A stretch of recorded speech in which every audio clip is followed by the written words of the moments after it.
ambil tidak, ambil tidak, ambil tidak, ambil tidak. Ada biasa begitu? Ada seperti bisikan dari dalam diri kita? Ada? Biasanya yang menang itu yang mana? Di gereja, di pasar, di gereja, pasar. Nona yang ngajar beta, palapas palang.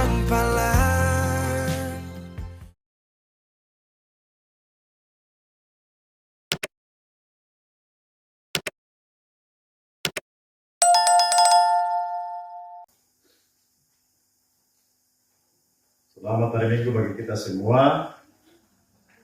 Selamat sitang malik lantai inan di Salo. Injil yang menghidupkan. Injil yang menghidupkan dalam Israel itu kareba kaparanun tu mepatua. Kareba kaparanun itu Injil itu kabar sukacita tentang Yesus sebagai Juru Selamat. Jadi Injil yang menghidupkan itu kita bisa langsung artikan bahwa percaya kepada Yesus itu yang menghidupkan. Kalau tidak percaya kepada Yesus, maka kita akan mati. Kira-kira itu kesimpulannya. Apa tohal lakukan, kita akan hidup. Hidup yang kekal. Tetapi kalau tidak percaya kepada Yesus, itu kematian yang sesungguhnya. Adakah di sini yang pernah kesasar? Oke. Ada tempat tulis di pusat. Satu rajanya kesasar di pusat. Pusat kalau pusat itu kesasar. Mau ke ada teman saya mau ke Makassar, katanya masuk di pom bensin, keluar salah belok. Hampir terus ke Palopo. Ya. Dia sudah lewat sekitar 20 kilo katanya. Sudah jauh itu. Dia kemudian itu di pusat. Di pusat. Ada yang pernah kesasar? Kesasar dalam rumah. Mau ke kamar muncul di WC. Kira-kira mengapa orang kesasar? Terus ya, itu saja dulu kita coba. Kenapa orang kesasar? Hah? Baik. Tidak tahu jalan ya. Tidak tahu jalan. Kenapa kita merah? Dia mau pusat merah. Oh, tidak tahu. Saya pusat merah. Papayanya jadi pusat. Saya tahu. Mantap. Kira-kira untuk beda pusat tahu?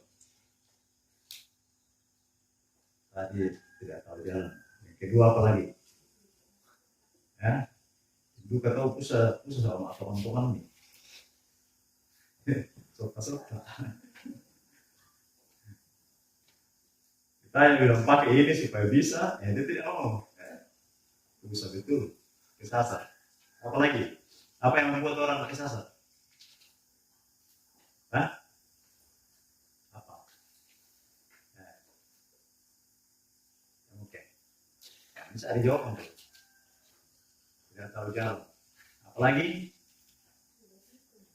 pikun. Apalagi pikun ya. Kita sadarin rumah tua. Apalagi di Makassar itu pernah saya dapat nenek-nenek keluar katanya dari rumahnya, nah tidak tahu pulang. Karena pikun ya, hampir lorong-lorongnya sama semua. Bisa memang ya toh. Mengapa orang kesasar? Nah, begitulah perjalanan kalau tidak ada panduan. Bisa memang kita kesasar. Kalau kita berjalan tanpa panduan, tanpa arah yang jelas. Sehingga sebenarnya banyak orang sekarang ini dalam perjalanan yang tidak jelas. Dia berjalan terus. Dia tahu kemana dia, entah kemana. Kira-kira itu yang disebut ada yang biasa berdoa. Tunjukkanlah jalan kepada kami. Tunjukkanlah jalan yang benar kepada kami. Ada rekan kita berdoa begitu terus dia. Belum jelas kemana dia. Jadi dia terus berdoa, tunjukkanlah jalan yang benar kepada kami. Biasa saya dengar mereka berdoa. Selalu begitu dia berdoa. Kalau orang Kristen berdoa, masih kita bermohon tunjukkanlah jalan yang benar kepada kami. Siapa jalan yang benar sebenarnya? Kalau kita percaya siapa? Akulah jalan dan kebenaran. Jadi kita orang Kristen sudah berjalan dalam kebenaran. Persoalannya apakah kita sampai di sana atau tidak? Makanya janganlah keluar dari perjalanan kita ini. Perjalanan pulang kita ini. Kan seperti kita ini berjalan dalam, kita sebenarnya hidup ini berjalan pulang. Eklesia. Kita diutus ke dalam dunia. Nah, mengapa orang kesasar? Karena itu tidak punya arah. Sehingga sebenarnya ada orang sementara hidup sekarang tapi sesungguhnya dia mati. Karena dia tidak berjalan dalam kehidupan. Ya, banyak orang yang sukses. Banyak orang sementara ini kita lihat. Kita biasa berpikir, kita ini hidup jalan kebenaran katanya bahwa kita ini hidup. Susah. Yang mereka-mereka yang kita kenal bahwa mereka itu berjalan tidak seperti kita berjalan, tapi dia bagus-bagus, tidak pernah sakit. Sukses. Punya harta kekayaan melimpah. Ya, tetapi dia tidak berada dalam arah yang benar.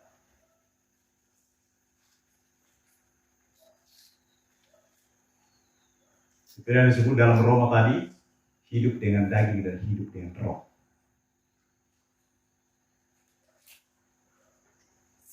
Waktu kita kecil dulu, biasa kalian di buah-buahan lalu, layala. Biasa kalian lampiran ke dua opsi, ambil tidak, ambil tidak. Jadi anak ambil tidak, ambil tidak, ambil tidak, ambil tidak, ambil tidak. Ada biasa begitu? Ada seperti bisikan dari dalam diri kita? Ada? Biasanya yang menang itu yang mana? Di gereja, di pasar, di gereja, pasar. Kan hari pasar, misalnya hari pasar sekarang minggu ya. Biasa kita itu gereja, pasar, gereja, pasar, gereja, pasar. Kalau di gereja nanti lambat pulang, lampannya khotbah, tidak dapat nih. Kan bukan sih hari ini saja. Masih ada minggu depan toh? Tiba-tiba hari Selasa dipanggil Tuhan. Selesai toh? Tidak dapat lagi minggu depannya. Selalu itu biasa pikir kita. Ambil tidak hari Minggu. Ke gereja, ke pasar hari Minggu, ke pesta, ke kumpulan, ke pesta, ke kumpulan, ke maadoya, ke sekali ya. Saya yakin juga orang-orang misalnya berbuat jahat itu, kalau dia bukan orang gila, pasti dia dalam hati yang paling dalam nurani paling dalam itu dia tahu bahwa itu adalah sesuatu yang salah. Tapi karena biasa gengsi atau apa yang menutupi segalanya. Saya percaya yang datang demo di PPS itu, mereka itu bukan orang gila. Pasti dia tahu bahwa yang dia perjuangkan itu sebuah kesalahan. Tapi karena gengsi dalam masyarakat, ya siapa yang tidak kenal siapa itu bertato itu siapa ini? Orang juta yang tidak kenal. Itu yang biasa menutupinya, sehingga suara-suara kebenaran itu tidak muncul. Saya percaya bahwa orang-orang begitu, kalau dia melakukan hal-hal yang tidak baik, pasti ada suara-suara kebenaran dari dalam lubuk hatinya yang menegur dia. Cuma tertimbun oleh lebih besar itu kegelapan. Nah ini yang harus diperjuangkan sebagai orang-orang yang percaya bahwa kita harus berjalan sesuai dengan terang Kristus. Mampukah suara-suara hati itu, roh itu yang berbisik kepada kita mengalahkan itu yang sementara kencang dalam hidup ini mempengaruhi perjalanan hidup ini? Banyak orang yang hidup sekarang ini hidupnya cuma daging saja. Dan dia mengejar hal-hal yang fana. Itu keinginan daging itu. Ada orang dikasih jabatan, dia salah gunakan jabatannya. Dia pakai untuk menindas sesamanya, dia pakai untuk korupsi. Kapan ada orang bilang, kapan lagi? Kesempatan tidak akan datang dua kali, dia dilibas semua lah.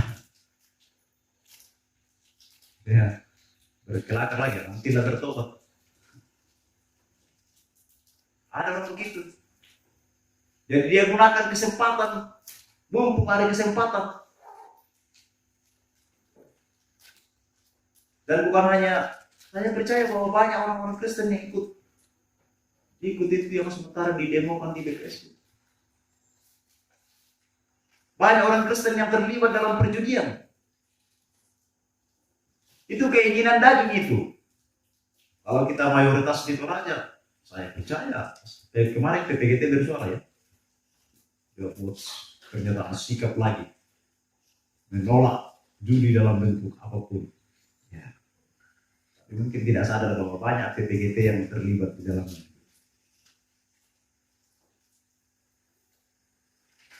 Kalau cuma orang Islam saja kan, seberapa saja orang Islam di Toraja ini. Banyak orang mengejar harta duniawi. Ya, itu biasa loh, minggu kita deteksi sendiri beriman gereja. Demi itu tahu, nah pelabiran yang malam apa pasar, apa ada malam gereja. Terus membayar-bayar. Kota malam mana satu-satu aku sore-sore di satu teh. Singkai di kampung-kampung sih aku gereja. Tak ada ya. Sulit emang bayar wasir. Padahal itu mengejar kehidupan yang fana itu. Daging itu. Kita sementara berjalan dalam kegelapan. Itu Yesus katakan tadi. Dalam pembacaan kita di Yohanes. Kalau orang berjalan dalam terang, dia tidak akan terapung pada batu. Tapi kalau orang berjalan dalam kegelapan, dia akan terapung. Dan siapa katakan itu? Ya Yesus.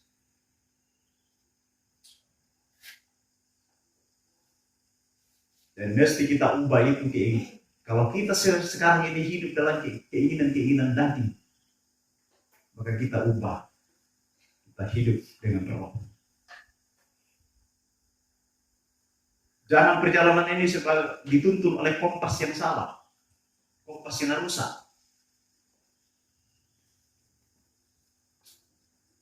Mungkin orang tua tidak terlalu paham kalau kompas ya. Penuntun arah. Jangan sampai kompasnya rusak.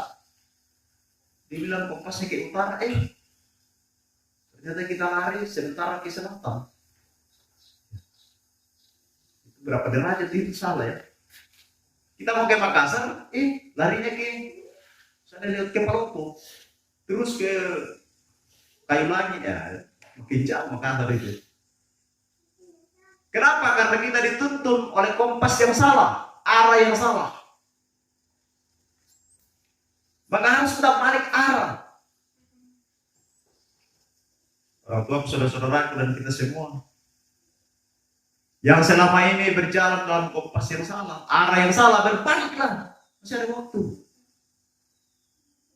Kalau sementara ini kita bekerja hanya untuk mengejar kekayaan, kita hidup dalam daging, Bapak Ibu, saudara-saudara.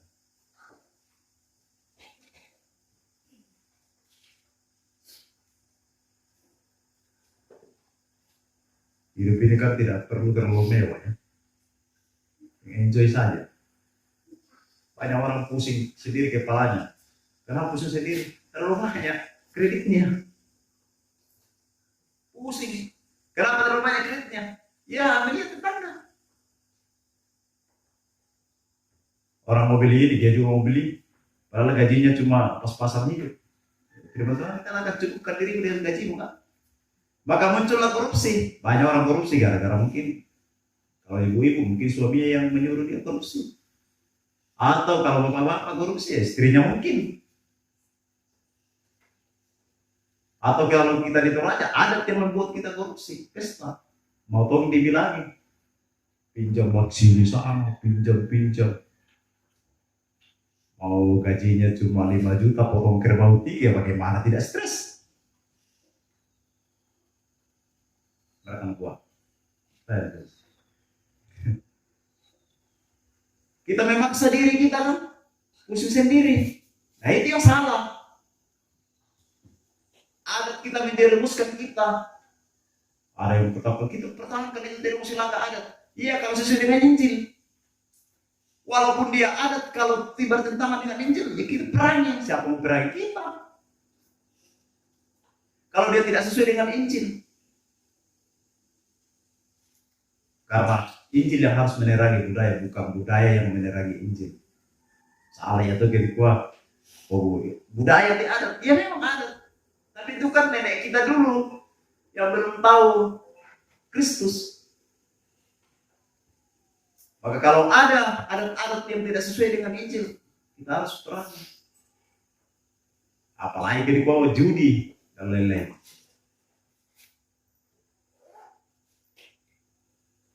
Kenapa selalu gereja Toraja itu disorot tentang adat, budaya, dan lain-lain?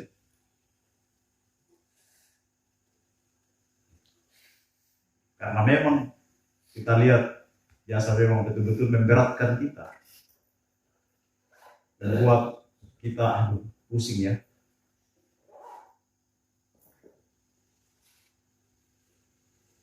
Maka jikalau kita sementara ini mengarungi perjalanan hidup ini, mengikuti keinginan daging kita, maka kita harus berbalik arah. Sehingga tulang-tulang yang tadi dari bacaan yang pertama itu, percayalah bahwa dalam Yesus itu bisa dibangkitkan. Akan kembali, akan hidup. Ada nafas kehidupan. Seperti Lazarus tadi, sudah 4 hari meninggal. Kenapa Yesus sengaja lambat-lambat ke sana? 4 hari itu kan tidak masuk akal, kita ada orang mati 4 hari baru bangkit kembali kan. Apalagi kalau sekarang berarti 1 jam meninggal sudah disuntik formalin, jadi kira-kira Lazarus itu tidak disuntik formalin ya.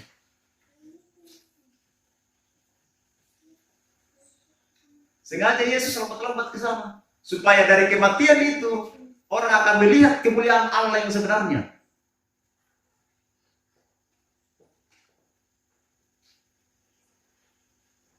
Bayangkan pada saat itu Lazarus ini sudah 4 hari meninggal mati, tapi Yesus datang dan bangkit kembali.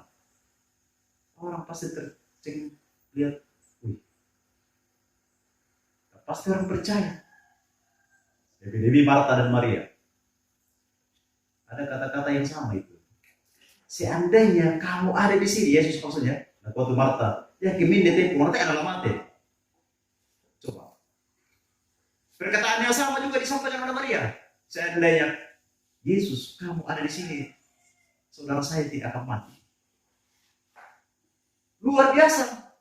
Kedalaman imannya dan kepercayaan imannya di Marta dan Maria.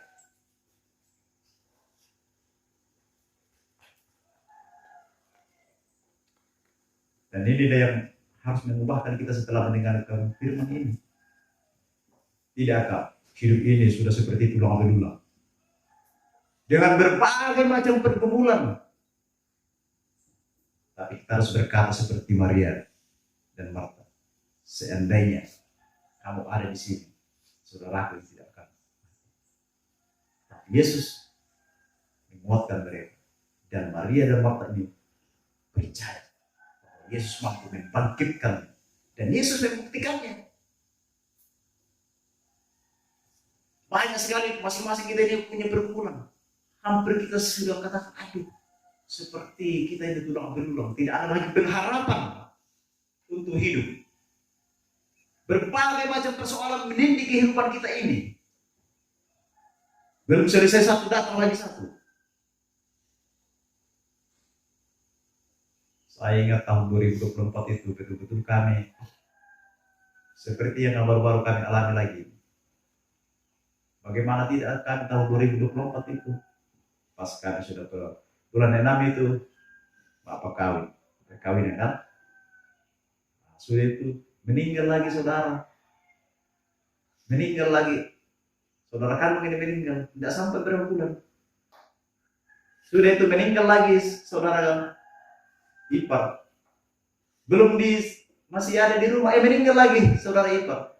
Bayangkan 3 dalam selang waktu hanya beberapa bulan. Yang nama di bahasa Toraja, Pak Adi kita Yesusin, si tolong tampu doang. Nah kalau kita tidak kuat menghadapi itu dengan pengharapan keyakinan, bisa-bisa kita yang gila. Kayak ini baru-baru, sementara kita bikin foto, meninggal lagi, satu rumah. Kalau kita tidak terima dengan iman, tidak bisa stres. Dan apa yang membuat kita kuat? Ya keikutan itu pengharapan itu saja. Mungkin Bapak Ibu yang hadir saat ini banyak pergumulan, anak, malah pergumulan macam-macam. Karena tidak mungkin kita ini tidak punya pergumulan. Atau ada di sini yang tidak punya pergumulan. Kira-kira hanya sedang orang gila, nggak ada pergumulan ya. Apalagi kita. Tapi mari kita hidup dengan pengharapan, dengan roh. Karena itu yang akan menuntun kita. Percayalah dalam Advent ini, dalam masa-masa penantian ini, harus ada kekuatan bahwa yang kita percaya Yesus itu benar-benar adalah cara keselamatan. Bangkit dari antara orang mati. Tulang belulang bisa hidup kembali, bernafas kembali. Seperti kebangkitan Israel. Oleh sebab itu, walaupun banyak pergumulan kita ini, harus kita berjalan dalam rel yang benar. Jangan berpindah-pindah tempat. Jangan berpindah-pindah. Sudah benar yang kita jalani ini, jangan lagi mundur. Jangan lagi beralih jalan. So, kalau kita beralih jalan, maka jalan itu jalan yang salah. Walaupun banyak orang menyeberang ke sana, tidak usah ikut. Karena tidak selamanya banyak orang ke sana itu benar. Walaupun kita sendiri, tapi itu jalan yang benar. Jadi tidak ada katur-tur. Karena banyak sekarang kebenaran yang bukan kebenaran berdasarkan firman, tapi karena kebenaran mayoritas. Tidak selamanya kalau orang sudah lakukan mayoritas, misalnya korupsi. Banyak orang sekarang bangga-bangga dia kalau korupsi. Tapi itu salah, itu tidak benar. Di mana-mana pun dalam pekerjaan tugas tanggung jawab kita harus menegakkan kebenaran. Walaupun itu memang responnya besar. Banyak sorotan, banyak tantangan. Karena kita dianggap orang suci dan lain-lain. Tetapi kita harus pegang sebuah kebenaran kita. Kita berjalan pada rel yang benar. Rel yang benar itu adalah percaya dalam Yesus Kristus sebagai Tuhan dan Juru Selamat kita satu-satunya. Tidak ada juru selamat yang lain kecuali Yesus. Akulah jalan kebenaran dan hidup. Tidak ada seorang pun yang sampai kepada Bapa kalau tidak melalui Yesus. Pegang teguh itu Bapak Ibu Saudara-saudara, sehingga dalam minggu-minggu Prapaskah ini kita bersemangat untuk menyambut Paskah kebangkitan Yesus dari antara orang mati, menjadi jaminan keselamatan dan kemenangan bagi kita yang percaya kepada Dia. Amin.